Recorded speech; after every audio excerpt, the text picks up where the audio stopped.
Okay. I know what you guys are thinking. Why are we back? And the truth is, we're back because voting matters.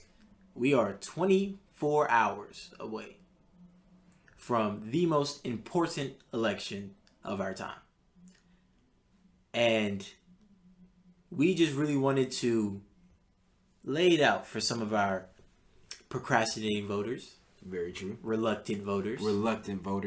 Voters that don't even see themselves as voters. We just really wanted to lay out why, as young people, it's important for us to vote, how easy it is to vote, and we're not just going to be like those apps like Instagram, Snapchat. We're not just going to sit here and tell you and force you to go vote. But however, this episode is about providing information on both sides, both the Biden side and the Trump side, because we don't know who's going to get elected, but whoever gets elected, we want to make sure you guys are informed on their policies that will be set into place during their presidency.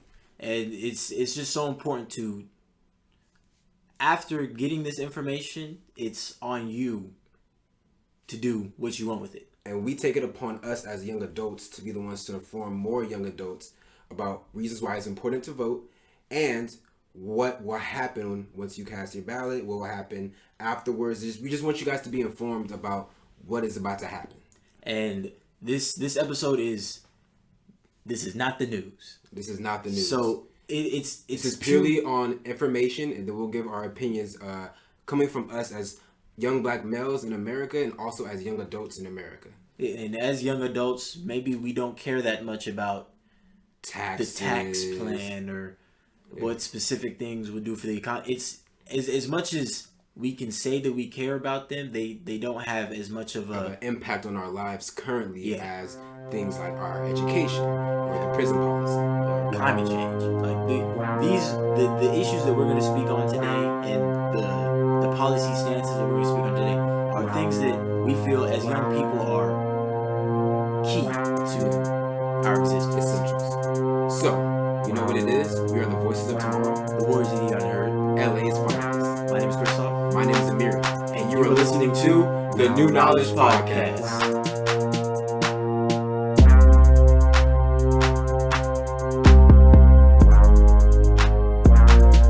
So, getting straight into it. By now, you've heard it all. All the stuff on the news. All the stuff from the debates. All the stuff on social media. Celebrities, politicians. Hey, this is the election. Very important. It's no other way around it. This is the election. The presidential election, the local election. This is 2020.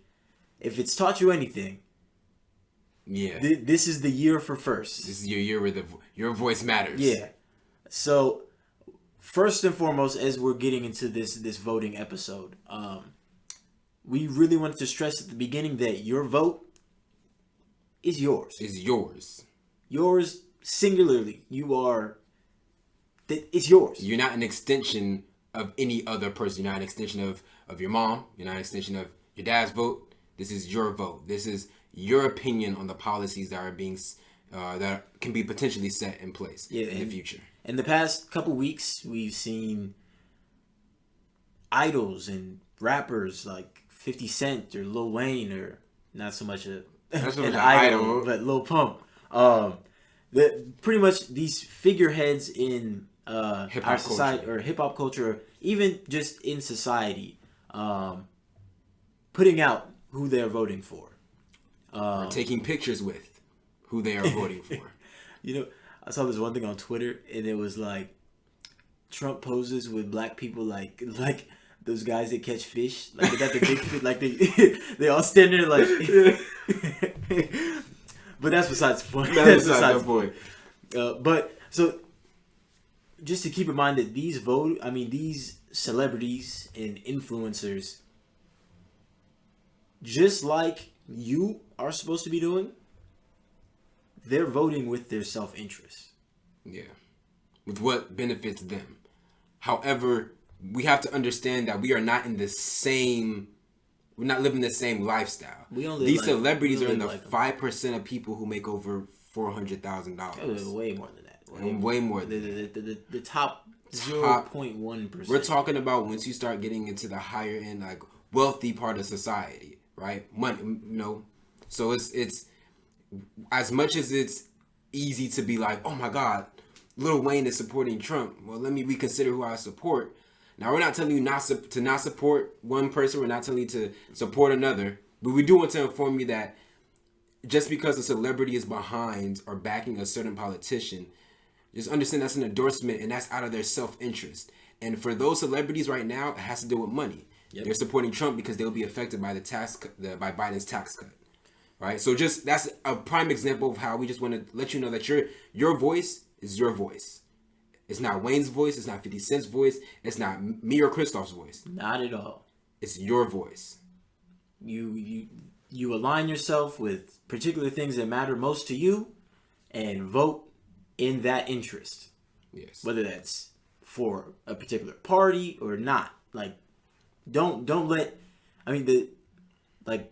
George Washington, when he first was president, his biggest thing was do not create political parties. Yeah. Because you'll end up in some stuff that we're in right now. Like, where you're no longer a multi-dimensional thinker. You have to be so two-dimensional, and it could blind you to what's really important. Yeah. Like, you can lean to you. You can lean one way, but still like what the other party. New Knowledge Podcast quote. All right, you can lean left, look right, or you can lean right and look left. But you always have to be aware of everything. You have to. All right. And when you're doing that, it makes it so much easier for things to get done. Yes. If our politicians really did act in the interest of the people, things would be so much easier without political parties. Yes. But that's to say, whether you align yourself with a political party or not, because most of your values fit that, don't count out looking at another party. Yeah. Don't count out looking at another politician who might fit you better than the so-called party that's supposed to represent you. So, but with that being said, this election is Democratic versus Republican. This election is Trump versus Biden. Yep. And so we want to get into both sides. We want to inform you about Trump, the policies Trump's about to put into place, or is going to continue to put in place during his presidency. Yep. Say he gets another 4 years, and what Biden will put into place with Kamala Harris within his 4 years if he gets elected as president. Yeah. So,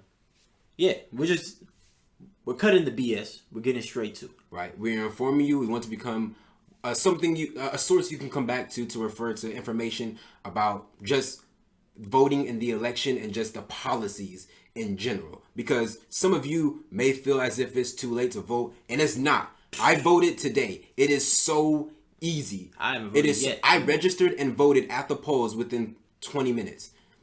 So understand that you can still vote. When this airs, you will have 24 hours to vote. Please go ahead and at least attempt to vote. Yeah. And if not, watch this episode, continue to do your research, and learn about the policies that are about to be set into place as we go along in the future. Because it's your civic duty as part of this society. So as much as you have to vote, you don't have to vote, but you should. It's in your best interest. If you want to be a playing role in this society, that's how you make your mark. Yeah.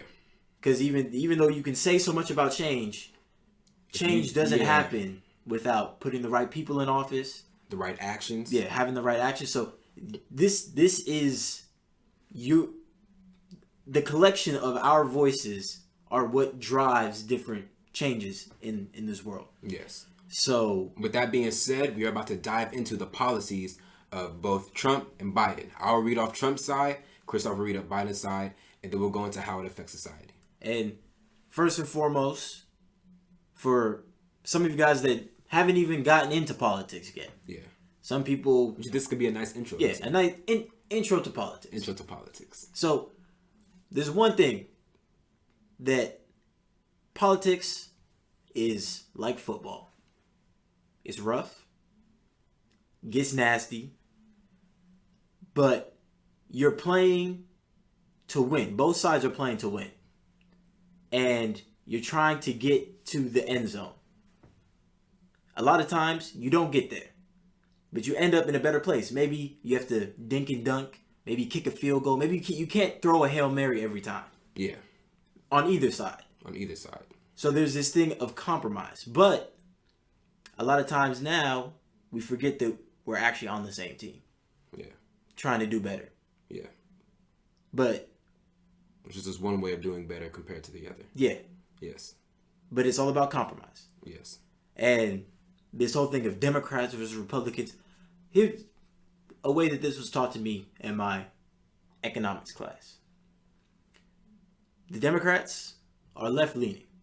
Republicans, right-leaning. These are two different ideologies.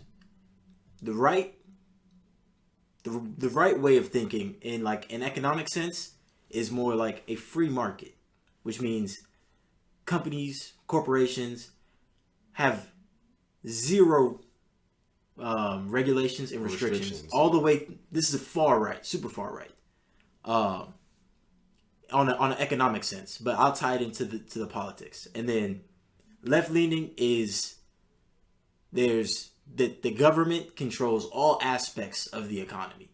This is communism, for those of you that don't know. So in politics, this right leaning of less restrictions, this free market versus a government state structured economy. The way that this fits into politics is that the left leaning says that the government should do more stuff. When the government does everything, that's all the way left. When the government does nothing, that's all the way right. So in politics, we base this off of how big the government ends up being. If you believe that people and people themselves have more capabilities to do what's right, and you believe in a smaller government, then you lean to the right.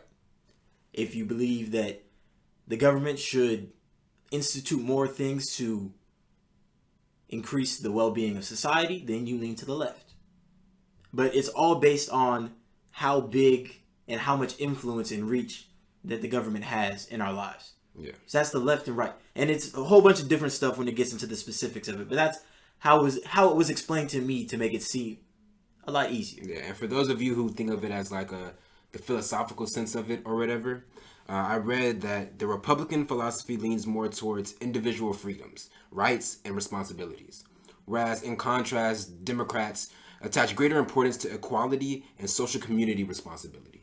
So you can see it now, how it may seem as if Trump is more leaning towards business and Biden is leaning more towards the people, or so to speak, what would benefit society. Yeah. On a social level. So we're about to get into it. I hope you guys enjoy. Majority of the information we gathered was released by CBS News, an article that analyzed the policies of Trump that Trump was going to release and the policies that Biden was going to release. This research done on CBS News is kind of a compilation of a bunch of research done by other sources. This means from their respective websites, from independent journalists, from actual documents from the Congress that of the laws that are passed.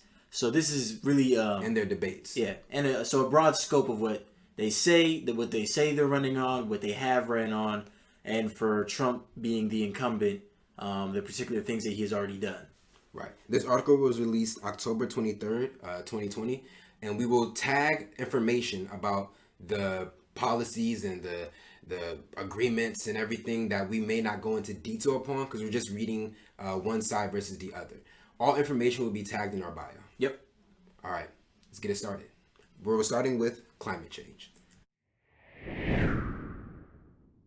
So climate change is obviously one of the biggest thing for especially the young generation. Yeah. Because we've been taught so much about, because we are in the information age.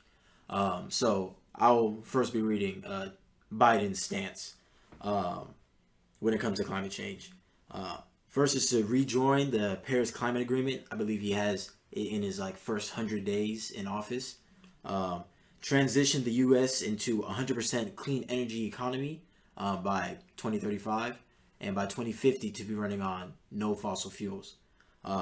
Invest $2 trillion in sustainable infrastructure. Take action against fossil fuel companies who knowingly harm the environment. So Donald Trump's side for climate change is that he withdrew us from the Paris Climate Agreement already. He rolled back on some of Obama's regulations for climate protection. He has allowed companies to face fewer penalties for air and water pollution during the coronavirus pandemic. He has signed the Great American Outdoors Act, which will use royalties from offshore oil and gas drilling to maintain national parks.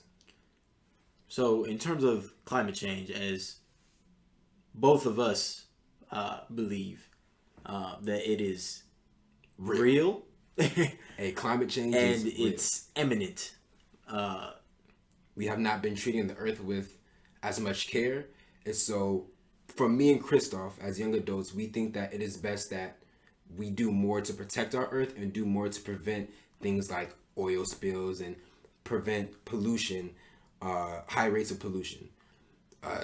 Yeah, and, at least from my perspective, well, it's a situation where, let's say we do use all clean energy. Let's say in the scenario that climate change isn't real, if we put all this money into clean energy, better infrastructure, it's a win-win situation. Yeah. So like we're being more efficient regardless of if it's real or not. We know it's real. We believe it's. I mean, like 97% of climate change scientists say it's real. Yeah. But yeah, so that's just, and especially as young people, we are gonna grow up in that world where all the predictions of 2050, where it's and we non-reversible. are the generation that affects what comes out in 2050. You get me? We are the engineers, right? The politicians, right? The journalists that will document what happens if we don't clean our planet. Mm-hmm. So, that's our point, and that's our stance on climate change.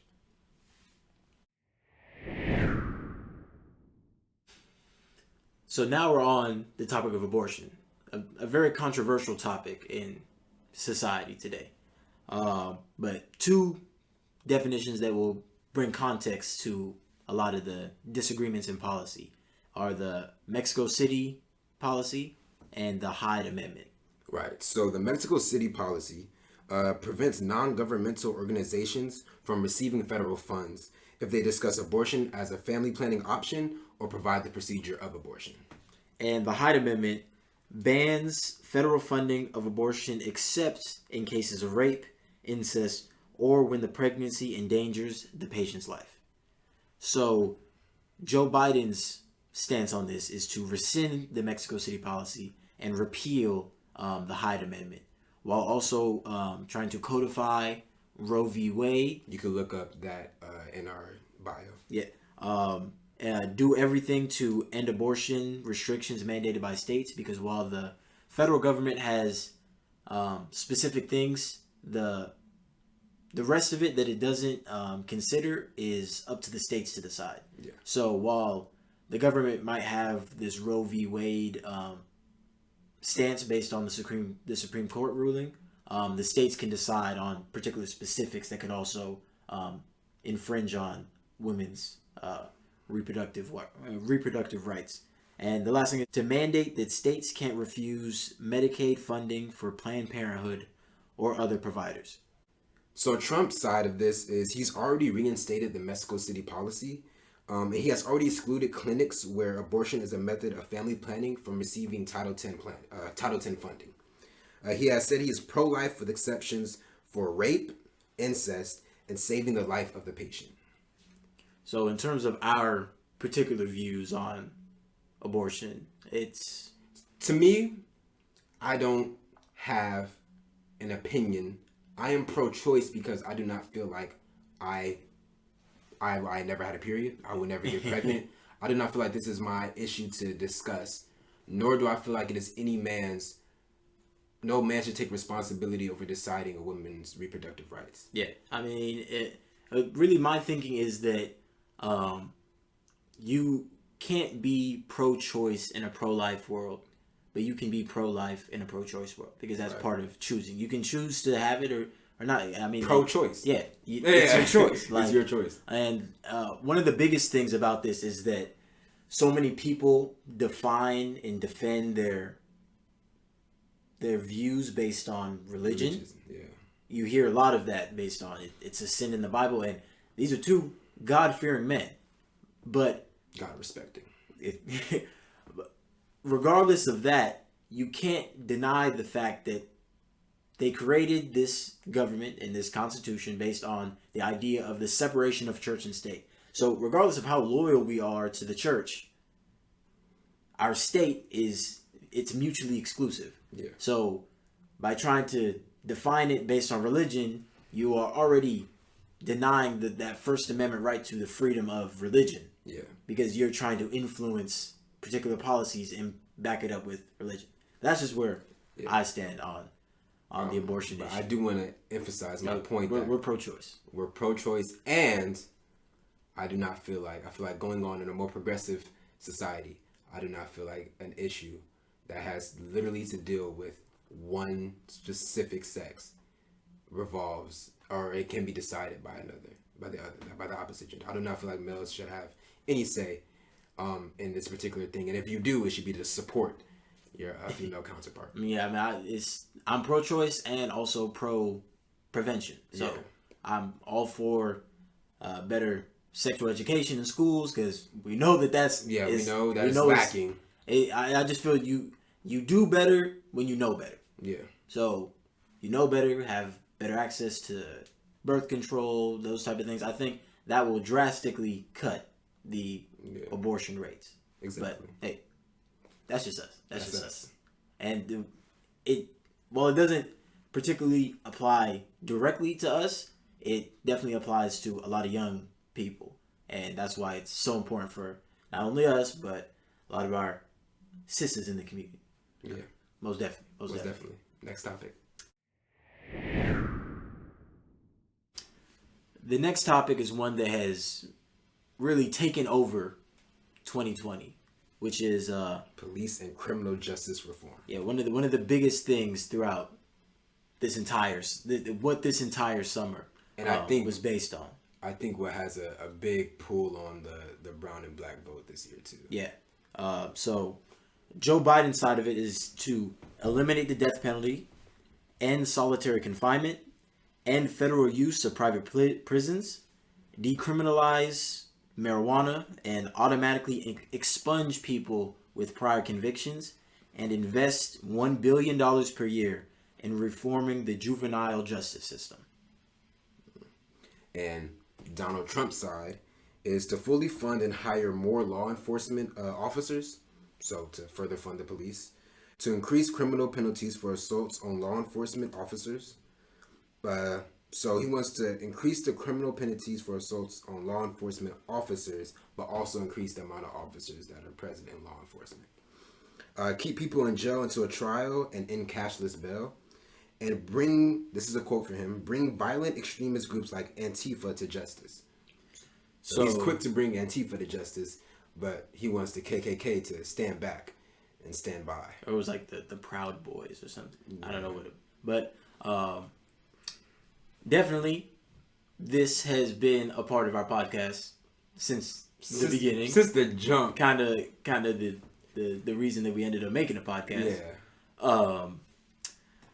At least on Joe Biden's side, something that I personally think is something that could be great is how many people have gone to jail based on petty drug offenses, especially during the war.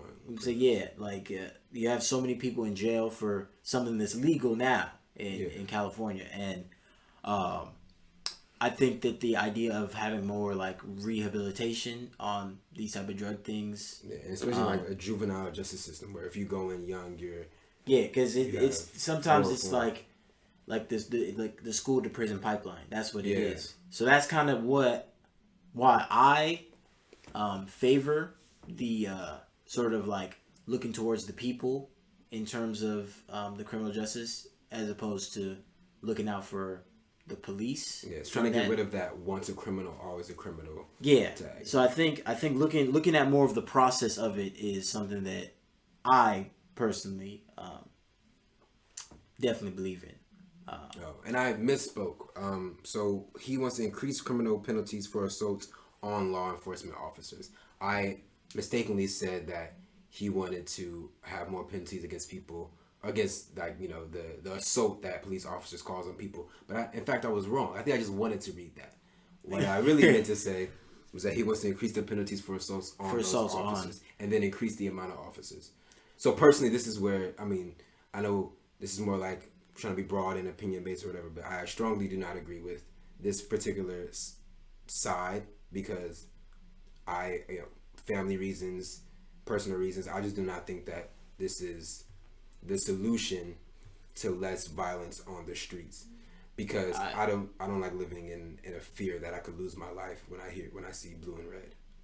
At least in that particular thing about like raising the punishment, I just feel like that separation from the people and the police is, if you keep broadening it, keep putting them up on a pedestal. And this power. Like I just don't think that that's good for society.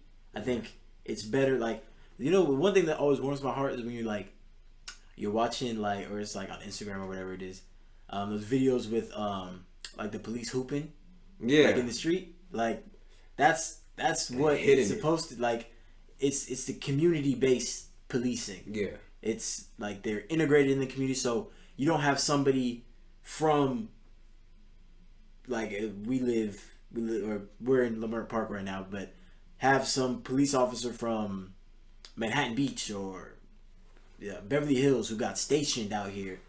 It's just their only interaction is when they have to come here. I want to look at. It's not like I want to look to the if police, you know the community. I want to look to the police how I look to like my firefighters, bro. Because nobody made a song called "F the Fire." Yeah, F the firefighters. Like I want to look to my policemen and policewomen like I look to my firemen. Or like you look to your like people in the military. Yeah. Like it's I'm saying it's a difficult job. It is, but the reason why it doesn't garner the respect is because it has shown itself to be systematically corrupt. Yeah. And even when there are good cops, they end up being pushed to the side when they start like airing out their grievances against. So it's like, it is respectful. We do respect the job, but we don't respect the system. Yeah. And there's you would think like a police officer walks in and you start thinking about all the corruption versus when a military person comes in with a uniform. Thank you for your service. Yeah. It should be thank you for your service. Yeah. So there's more information. If you want more of our opinions, to go back on. Go back to the other podcasts. First, we got a bunch of episodes. The first 3 episodes, but especially the first and second episode. Yeah. All right. Next topic. So the next topic is coronavirus. Pretty much it's just been 2020. Yeah. So the Biden approach is to accelerate a coordinated global approach to develop and distribute a vaccine, to create mobile testing sites and drive-through facilities, to create real-time dashboards that track COVID-19 data and supplies, and restore White House National Security Council Directorate for Global Health Security and Biodefense. So this was a section in the White House that Obama had that Trump tore down when he came in, based on like budget cuts and stuff. So now we needed more. Yeah. So Biden, he couldn't have known, but he couldn't have known, unless he did. We wouldn't have known. Yeah, I'm saying. Oh yeah, I guess. All right. So, anyways, Trump's side on this is he wants to develop and distribute a vaccine in 2020, which, as you guys know, most doctors say cannot happen anytime soon. Some people say that it's going to take another 6 months for this to fully be, or at least to be to the point where it's not threatening every other person who walks outside. Yeah. He wants to refill stockpiles and prepare for future pandemics. And he wants to make critical medicines and supplies for U.S. healthcare workers. So I mean, it isn't so much about what they're gonna do. It's what have you done for me lately? And that reminds me of Eddie Murphy Raw. What have you done for me lately, Eddie?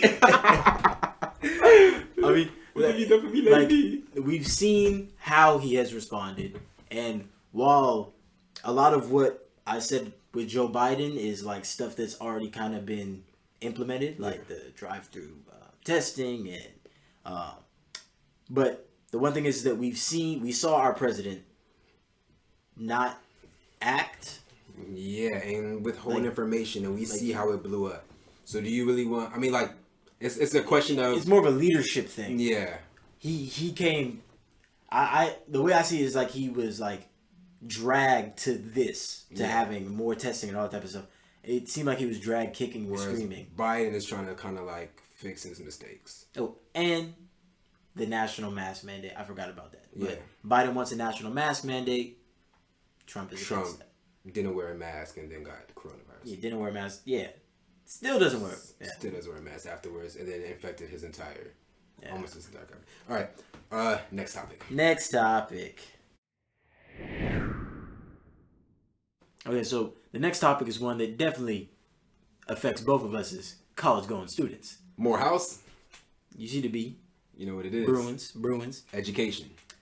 Joe Biden's stance is to add more health professionals in K through 12 schools, increase the funding to support disabled students, establish universal pre-K, provide up to 2 years of tuition-free community college, and to provide complete or no tuition for public schools for families that make under $125,000.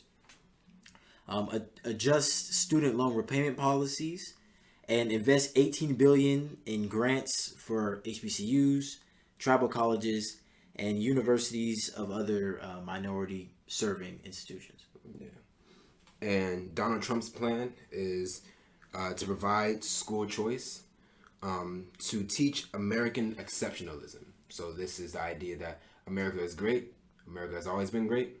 And even when it wasn't great, it was great enough to make it great again. Yeah, so America's great. He has already signed legislation to provide more than $250 million a year to HBCUs.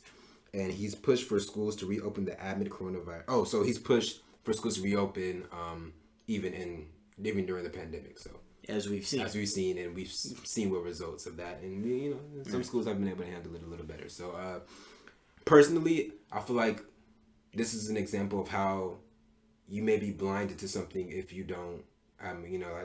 Like we say, right? We're gonna continue to say this, right? We lean left, but we look right. Yeah. And I feel like if I hadn't looked right on this one, I would have missed that he has put in place some things to help, something that would benefit me, right? HBCUs. Now, it may not be that $1 billion, right? Yeah. Which will be split amongst various schools, but it is still money that they're looking to put into institutions that I go to. Yeah. Right? I'm a Morehouse man. Well, becoming a Morehouse man. Becoming a man of Morehouse. So I personally think that him investing the money into that it is beneficial to what I'm definitely doing. But I mean, in terms of I guess talk about a little bit like the or below the schools or below the college level. Some of the things like school choice, and sort of like making sure that those are equal, because it's like your foundations are everything. Yeah. So I do support having more support for those schools, especially the public schools in the underserved communities, as opposed to the charter schools that Trump supports for tax dollars. Yeah. Whole bunch of different stuff. So look at both sides. Look at both sides. All right, next topic. Okay, so the next topic is one of extreme importance, as if all of these aren't extremely important. Immigration. So Biden's plan is to reinstate DACA, enforce independent oversight over ICE, help Central America develop security and economic programs, end family separation and reunite currently separated families from the border, create citizenship create a citizenship path for agricultural workers, and end for-profit detention centers. Mr. Trump's, President Trump's point of view on this immigration thing is he oversaw a zero tolerance policy that led to the separation of migrant families. He wants to prohibit companies from hiring immigrants for lower pay. He wants to crack down on cities and jurisdictions with so-called sanctuary policies. And he has excluded documented immigrants from welfare, healthcare, and or free college tuition, or plans to.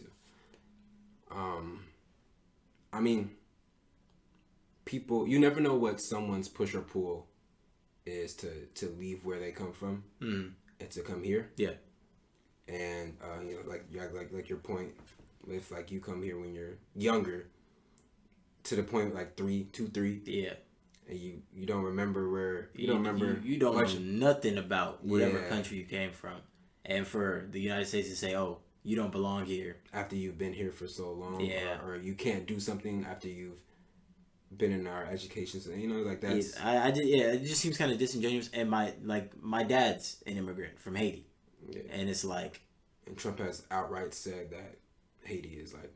Yeah, I mean, he doesn't want immigrants from Haiti. He wants immigrants from Sweden and Norway. And what's the difference? The melanin. So I just think that immigrants are America. That's the American. Yeah, that's America. That's what it's supposed to be. You come to America, you make. Yeah, that's what it's here for. So yourself great, I guess. From my perspective, I just support a better path towards citizenship. Like. Not so much. Do you think the American dream is real? that could be a different topic. I mean... Next episode.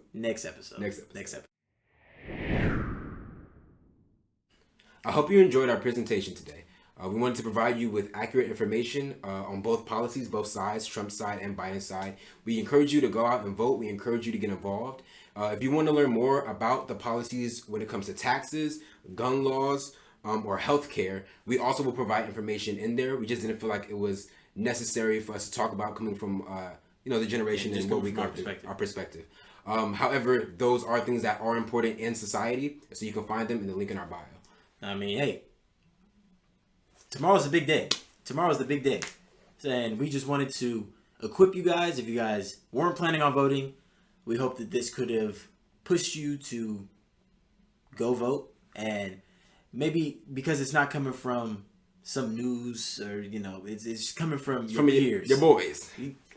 From your, holla at your boys. Your friendly neighborhood New Knowledge podcast. Yeah, we just, wanted to break it down for you guys a little bit. And for some of the things that might have not been clear, hey, this is the information age. Get your Googles on. And we hope that this could have inspired you or made you feel even more confident about your vote. Yes. My name is Amiri. My name is Christophe. You have listened to an amazing episode. Hey, an unscheduled episode. An unscheduled episode of the New Knowledge Podcast.